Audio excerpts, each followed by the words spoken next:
Hey everyone, thank you all so much for tuning in. Today I wanted to discuss Spider-Man 2. Now today's a big day for Spider-Man 2. A lot of YouTubers and news outlets are publishing their responses after having played some of the game at a recent preview event. Now, was I invited to said event? Yeah, of course I was. Insomniac called me up. They said, hey, Irigen, you're our guest of honor. Can you please make it? And I said, no, guys, I'm too busy. So, there you have it. I'm out of your league, Insomniac. Suck on that. In all seriousness, even though I wasn't invited to the event, I have friends like Evan Falarka who were, and he is very excited for the game. He had a great experience with the demo, and that gets me very excited, especially after seeing the trailer that showcased the open world and gameplay, which was revealed at State of Play yesterday. And that brings me to today's topic. It's a trend that I've been noticing in the superhero AAA video game space as of late, and it's that they don't seem to be doing that great. This is kind of a weird video because back when I started this channel, we were right off the heels of Arkham Knight. We were just about to get Spider-Man PS4, and the future seemed super bright for superhero games. I was anticipating that maybe we'd get a Superman game or a really good Avengers game. I thought for sure that we'd be getting another Batman Arkham game, and that's not really the direction it has gone. Instead, we got Gotham Knights, which had a very tumultuous marketing period. It went through some delays, it had a lot of criticism and skepticism during marketing, and it launched to 4s and 5s out of 10s pretty much across the board in terms of reviews. There are conflicting reports of how well the game sold, and there is a fan base for the game. I'm not saying that you can't enjoy these games, but to say that it's of the same level of success as Arkham just objectively is not true when it comes especially to those reviews and the public perception of the IP. Marvel's Avengers lost $63 million for Square Enix and also got pretty bad reviews and a very divided response from the community. Guardians of the Galaxy was met with a lot of criticism during its marketing period. It actually launched to really good reviews and a pretty die-hard fan base, but it did not sell what Square Enix needed it to sell. Between Avengers and Guardians of the Galaxy, it seems Square Enix lost around $200 million and sold the companies that worked on those games. The next big superhero game after Spider-Man 2 is a sequel to Arkham Knight, Suicide Squad Kill the Justice League, but after the gameplay demo that was revealed at a State of Play a few months ago, the game was delayed 9 months and has been receiving harsh criticism online. Now, like I just alluded to, that doesn't mean you can't enjoy these games. I really liked Guardians of the Galaxy. I'm really still excited for Suicide Squad Kill the Justice League, but there's really no denying that these games haven't been the most successful in terms of sales or public response. Spider-Man 2, on the other hand, has generated almost nothing but hype. Everyone seems very excited for this game. Everyone who's touched this game seems to love it and really enjoy it, and there seem to just be minimal issues from people who've actually experienced the game or even seen it. Obviously, not everyone is looking at this game thinking it's going to be a 10 out of 10. I've seen a bunch of fair, constructive criticism, people who say, my personal preference is more physics-based web swinging instead of this animation-based stuff. I wish that when you swung close to the ground, you could start running on the ground as you swung,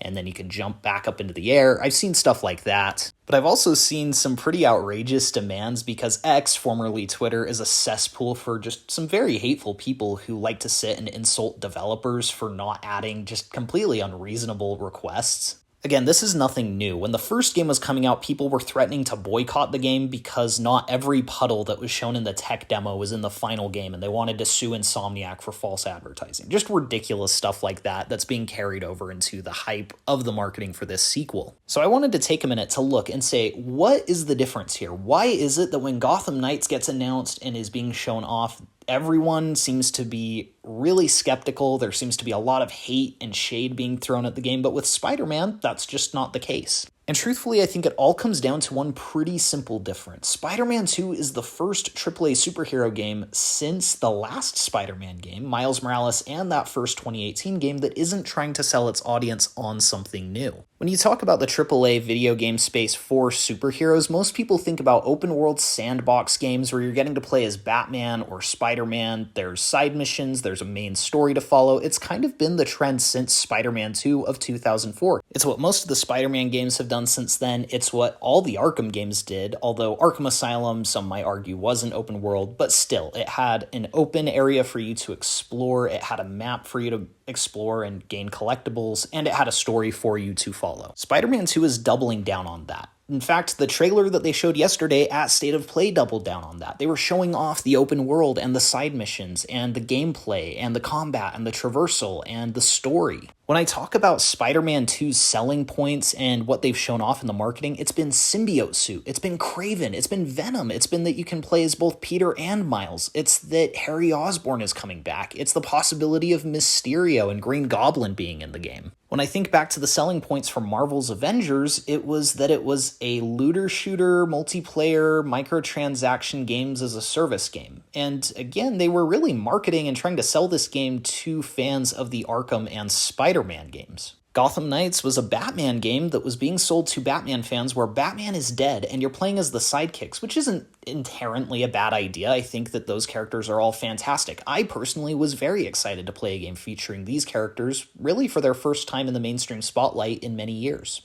But once again, the game was being sold as a game with multiple protagonists, possible 1 or 2 player functionality, some looter shooter mechanics, a lot of gear upgrades. And it's not that any of those things are bad or something that shouldn't be in games, it just felt like an odd decision to market to this particular audience. Sort of the same way that if I took a rom-com to a theater full of people expecting the next Mission Impossible movie, they'd probably look at me and be like, what? This is not the genre I came to the theaters to see. Now, that doesn't mean that you can't sometimes make changes, adjustments, evolutions. If I took people waiting for the next Mission Impossible movie a copy of John Wick Chapter 4, they'd probably be pretty happy with it because it's close enough in line to what they are expecting.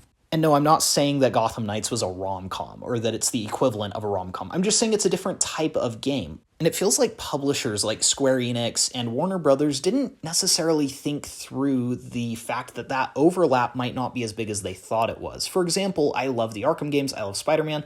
I have touched Fortnite maybe once at a friend's house because we were all just playing a party night. But Fortnite is not installed on my PS5. I don't play it. I don't really care for it. I'd imagine a lot of Fortnite players don't really play or care for the Arkham games. It's just a different type of game for a different demographic.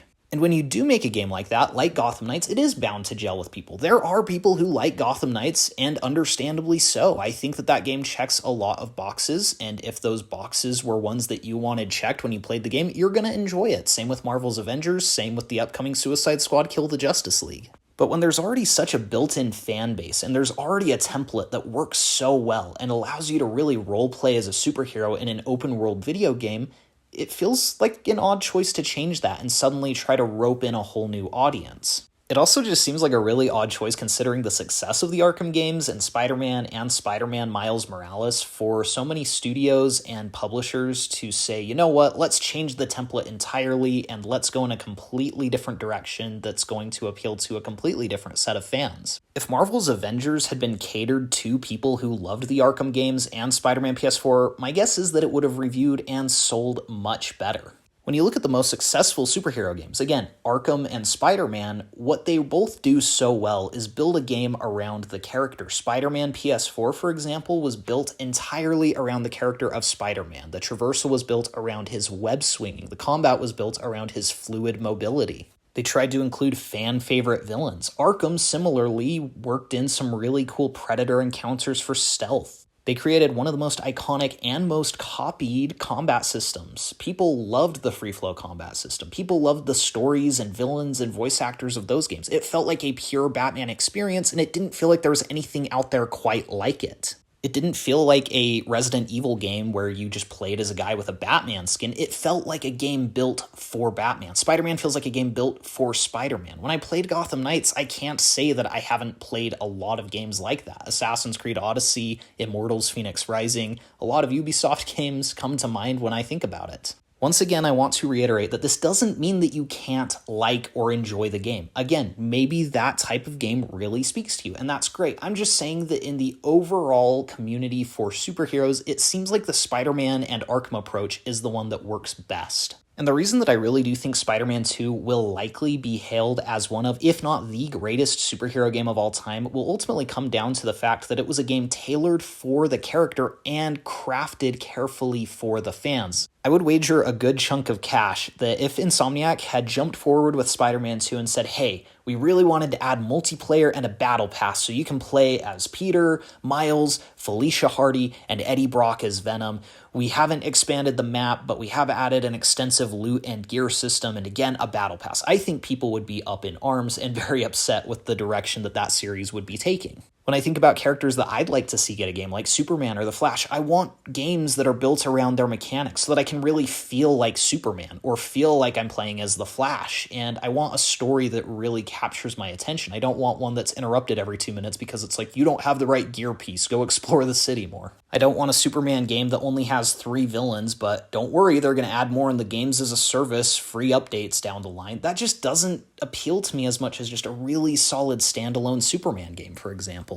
Now, I do think that studios are learning from this interesting change of pace that they tried, and I'm not upset that they tried something different. I do think evolutions should happen. I think we should get multiplayer superhero games or RPG superhero games. I think those are great ideas. They just have to be implemented to serve the character, not just so that they look like the most recent Assassin's Creed games so that they hopefully sell more copies. I'm totally cool with the idea of a multiplayer Batman and Robin game that explores the early years of Batman and Robin's dynamic as Batman is training Robin in Gotham. That would be a really interesting idea. I don't necessarily want them to just throw in 6 playable characters into the next Batman game just so that they can market like, hey, look how many characters you can play as. I do think that this template that really did originate in 2004 with Spider-Man 2, the movie game, does need to evolve, and it has been evolving. I think Insomniac and Rocksteady have both done a great job doing that, but I also don't think that it is a system that needs to be overhauled or updated too much. I am really excited for Spider-Man 2. I'm also really excited for Wonder Woman. I'm also really crossing my fingers for Suicide Squad Kill the Justice League and whatever is next after that, whether it be Superman, whether it be the upcoming Iron Man game or Black Panther. I'm really excited for the future of superhero games, and I hope that the last few years where there have been so many superhero games that just haven't been received very well, I hope that these publishers have been paying attention and understanding that that wasn't really the right direction for this and that they need to sort of revert back to what works. But those are my thoughts. You might disagree, and that's totally fine. I'd love to hear your thoughts. I just ask that you keep it civil. Please be sure to leave a like and subscribe if you enjoyed the video. And again, let me know in the comments below, what is your most anticipated superhero game? Thank you all so much for watching, and we will see you guys in the next one.